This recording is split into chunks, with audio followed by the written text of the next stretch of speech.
Ano na ang nangyari sa Comelec case ni Marcoleta? Kung matatandaan ninyo, binigyan ng show cause order si Marcoleta ng Comelec noong bandang November 2025. Kailangan niya i-explain kung bakit zero ang dineclare niyang campaign contribution sa kanyang sose. Pero siya mismo ang umamin na kasinungalingan ito.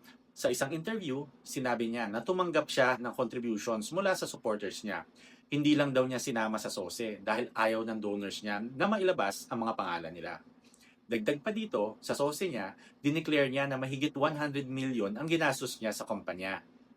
Pero pag tinignan mo ang kanyang salin, ang net worth niya ay nasa around 52 million lang. Noong November 24, binigyan siya ng Comelec ng show cause order. Binigyan siya ng 10 days para mag-submit ng written explanation. Kung bibilangin mo, dapat December 4 pa lang may sagot na siya. Hanggang ngayon, mahigit 2 buwan na ang lumilipas, pero wala pa ring balita kung nakapag-submit ba siya or hindi. Yes, possible na nag-request siya ng extension. Nangyayari naman talaga yan. Pero kadalasan, kung ano ang original period, yan din ang extension. Kung 10 days, 10 days na dagdag ang pwedeng ibigay sa kanya.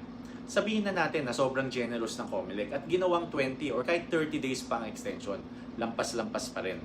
Kaya maraming nagtatanong kung nasa na ang explanation na yan. Nasubmit na ba sa Comelec or hanggang ngayon wala pa din? The public has a right to know.